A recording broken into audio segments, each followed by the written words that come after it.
नमस्कार लाडक्या बहिणींनो, मी तुषार. लाडक्या बहिणींसाठी एक महत्त्वाची बातमी आहे. भरपूर अशा लाडक्या बहिणी आहेत, त्यांना या वेळेचा जो हप्ता आहे, तो मिळालेला नाही. भरपूर जणांचे मेसेज, कमेंट्स आले आहेत. भरपूर महिलांना यावेळेस हप्ता मिळाला नाही. याचं कारण म्हणजे सरकारने कडक कारवाई आता केली आहे. त्यामुळे भरपूर महिलांना अपात्र करण्यात आले आहे. आता या अपात्राची कारणे कोणकोणती असू शकतात? यामध्ये 7 गोष्टी तुमच्या चेक केल्या जाणार आहेत. या 7 कारणांमुळे तुम्हाला हा हप्ता यावेळेसचा मिळालेला नाही. आता ही 7 कारणे कोणकोणती आहेत, हे या व्हिडिओमध्ये तुम्हाला मी थोडक्यात सांगतो. व्हिडिओ शेवटपर्यंत नक्की बघा. चॅनेलवरती नवीन असाल तर चॅनेलला सबस्क्राईब करायला विसरू नका. चला तर व्हिडिओ सुरू करूया. आता इथं बघा, ही 7 कारणे कोणकोणती आहेत हे आपण प्रत्येक कारण समजून घेऊया.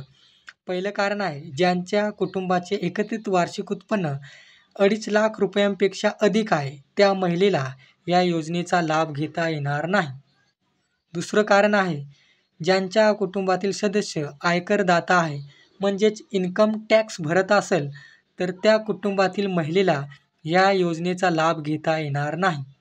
तिसरं कारण आहे, ज्यांच्या कुटुंबातील सदस्य नियमित कायम कर्मचारी म्हणून सरकारी विभाग, उपक्रम मंडळ, भारत सरकार किंवा राज्य सरकारच्या स्थानिक संस्थेमध्ये कार्यरत आहे किंवा निवृत्तीवेतन घेत आहेत, तथापि 2.5 लाख पर्यंत उत्पन्न असलेले बाह्य यंत्रणाद्वारे कार्यरत असलेले कर्मचारी, म्हणजेच यापैकी ज्यांचं उत्पन्न 2.5 लाख रुपयेपर्यंत असेल तरच पात्र आहेत, नाहीतर अपात्र राहणार आहेत.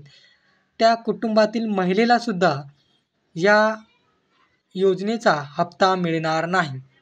चौथं कारण आहे, सदर लाभार्थी महिला शासनाच्या इतर विभागामार्फत राबवण्यात येणाऱ्या आर्थिक योजनेद्वारे दरमहा 1,500 रुपये किंवा त्यापेक्षा जास्त रकमेचा लाभ घेत असेल. आता इथं पहा, काही योजनेअंतर्गत जर तुम्हाला 15,000 पेक्षा किंवा 15,000 एवढी रक्कम भेटत असेल, ज्यामध्ये संजय गांधी निराधार योजना असेल, PM किसान योजना असेल, यासारख्या योजनेअंतर्गत जर लाभ घेत असाल तर 1,500 रुपये तुम्हाला भेटणार नाही.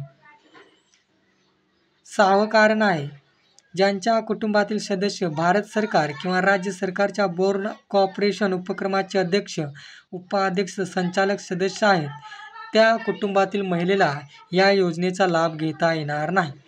7वं कारण आहे, ज्यांच्याकडे 4 चाकी वाहन, ट्रॅक्टर वगळून त्यांच्या कुटुंबातील सदस्याच्या नावावर नोंदणीकृत आहे, त्याही कुटुंबातील महिलेला या योजनेचा लाभ घेता येणार नाही.